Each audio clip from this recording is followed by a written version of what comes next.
नमस्कार, प्रणाम, आदाब, सत श्री अकाल, नमो बुद्धाय। मित्रों, आप सब लोगों का स्वागत है कहानी के इस एपिसोड में। उम्मीद है आप सब लोग सुखी और सुरक्षित होंगे। मेरी तरफ से आप सबको मंगल कामनाएं। आज मैं जो आप लोगों के लिए कहानी लेकर आया हूँ वह महाराष्ट्र के बसई शहर से है। तो बसई शहर में एक चिंचपाड़ा इलाका है और चिंचपाड़ा इलाका में एक परिवार रहा करता था। उसमें एक लड़की थी जो सड़क पर पैदल अपने ऑफिस के लिए निकली थी और चली जा रही थी, और उस लड़की के पीछे पीछे एक लड़का भी कुछ दूरी पर चल रहा था। लगभग 15 से 20 मीटर की दूरी पर एक लड़का भी चल रहा था, और वो लड़की अपने रफ्तार से अपना चली जा रही थी। इसी बीच लड़के की रफ्तार कुछ बढ़ती है और वह लड़की के पीछे पहुंच जाता है, और उसके पीछे पहुंच करके वह अपने पिट्ठू बैग में से एक वज़नदार पाना निकालता है। एक रिंच होता है जो गाड़ी मोटर का नट बोल्ट खोलने के लिए इस्तेमाल होता है, वहीं पाना निकालता है और उस पाने से ताबड़तोड़ उस लड़की के सिर में वार करना शुरू कर देता है। और लगभग 30 सेकंड में 18 बार वह वार करता है। आसपास के दुकानों में जो सीसीटीवी कैमरे लगे थे, उन सीसीटीवी कैमरों में वह सब रिकॉर्ड हो जाता है। और इन 30 सेकंडों में कोई कुछ समझ पाता तब तक उस लड़की की वह हत्या कर चुका था। उसी पाना से ही पीट करके उसके सर में मार मार करके, और वह लड़की वहीं दम तोड़ देती है। और वह लड़का भागता भी नहीं है, वहीं पर बैठ करके उससे कहता है कि तुमने ये मेरे साथ ऐसा क्यों किया, मेरे साथ ऐसा क्यों किया। यही सब कह रहा था और उसके पास ही बैठा हुआ था। वह लड़की मर चुकी थी।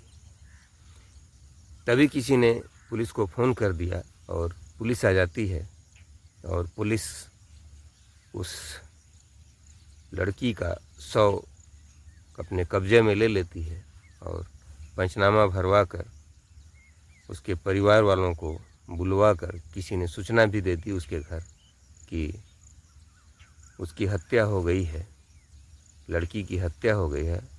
लड़की का नाम आरती यादव था। तो आरती यादव की हत्या हो गई है।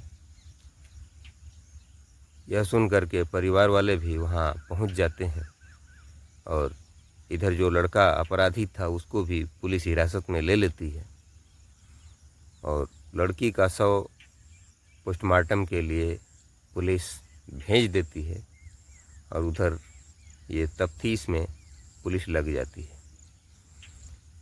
पुलिस तफ्तीश कर रही थी और लड़के से पूछताछ कर रही थी कि ऐसा क्या हुआ, क्यों ऐसा हो गया, और तूने उस लड़की को क्यों मारा।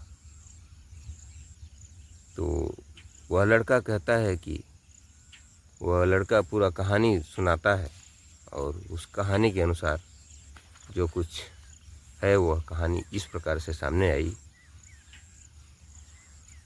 कहानी है उत्तर प्रदेश से एक यादव परिवार लगभग 12 साल पहले महाराष्ट्र के इस बसई ज़िले में छिंचपाड़ा इलाके में आकर के रहने लगता है। और रहने लगता है तो उसके परिवार में पति पत्नी के अलावा एक बेटी थी और कोई नहीं था। उस बेटी के साथ ही लोग रह रहे थे।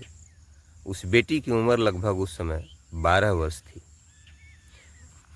तो रोजी रोटी कमाने के लिए छोटा मोटा ये लोग धंधा करते थे और किसी प्रकार से परिवार का पालन पोषण हो रहा था। 2 साल के आसपास इन लोगों को हो गए थे कि तभी इनके पड़ोस में एक लड़का रोहित नाम का एक लड़का रहने के लिए आता है। वह अभी पास के किसी फैक्ट्री में काम करता था, कंपनी में काम करता था, तो वह भी वहीं रहने लगता है। और पड़ोस में रहने के कारण इन दोनों लोगों में, इन दोनों परिवारों में धीरे धीरे नज़दीकियाँ बढ़ने लगीं। और रोहित भी काफ़ी सुंदर था, तो रोहित भी धीरे धीरे इन लोगों से अपना हेल मेल बढ़ाने लगा।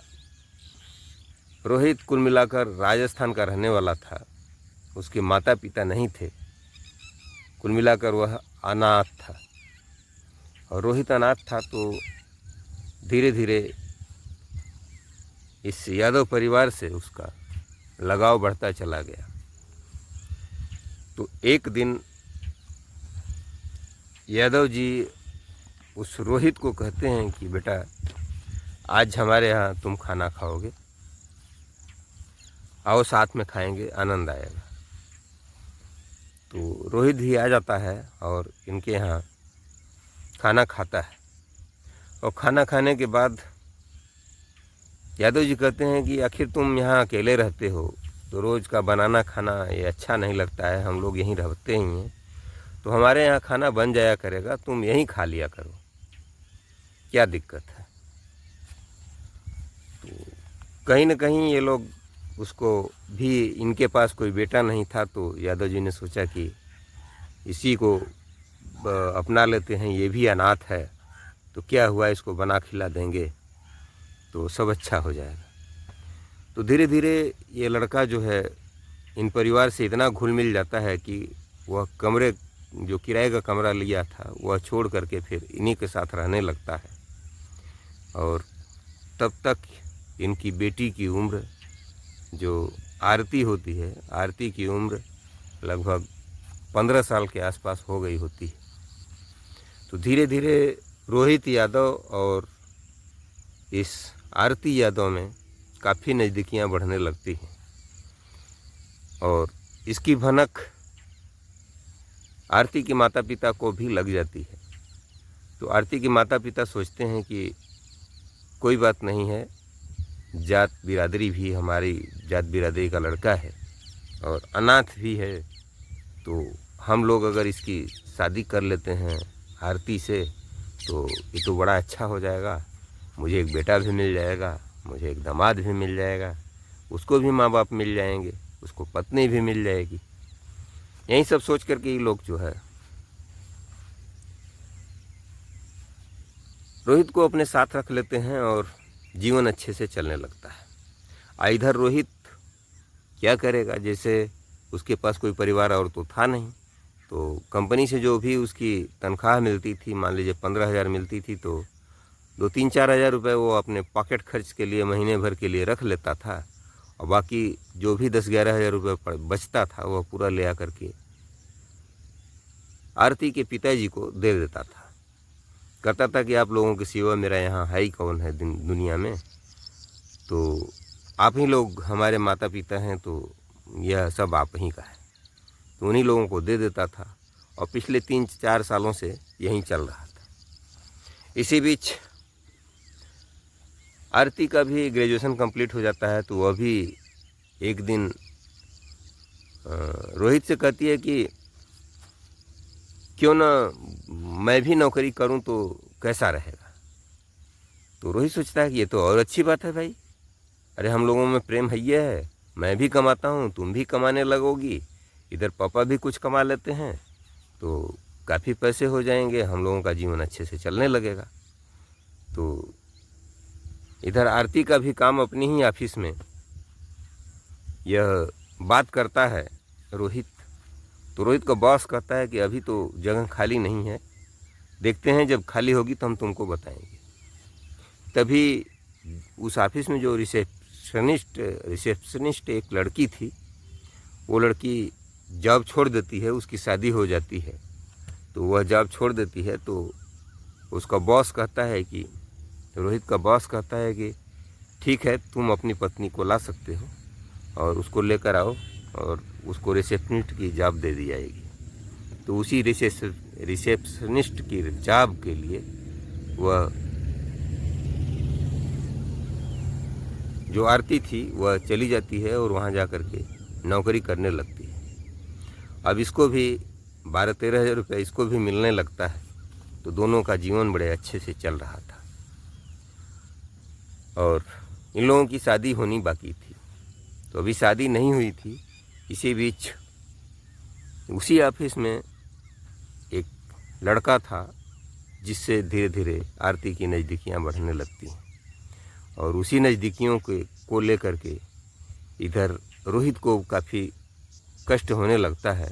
और वह कई बार आरती को समझा भी चुका था कि ये तुम क्या कर रही हो, हमारा और तुम्हारा प्यार है तो हम लोग पति पत्नी बनने वाले हैं, और इस प्रकार से तुम एक दूसरे लड़के के साथ अफेयर क्यों कर रही हो। तो आरती कहती है कि नहीं, मेरा तो इच्छा नहीं है, अब तुम मुझे छोड़ ही दो, अब तुम अपना रास्ता अलग से देखो, मैं तुम्हारे साथ नहीं रह पाऊँगी। यह सब सुनने के बाद रोहित काफ़ी दुखी होता है, लेकिन फिर धीरे धीरे दोनों में समझौता हो जाता है। और आरती कहती है अच्छा ठीक है, अब जैसा तुम कह रहे हो वैसा ही होगा। लेकिन एक दिन रोहित फिर उसी लड़के के साथ कुछ आपत्तिजनक स्थिति में देख लेता है, तो उसी दिन वह निर्णय करता है कि अब आरती को इस दुनिया में नहीं रहने देना है। तो इसी मैटर को लेकर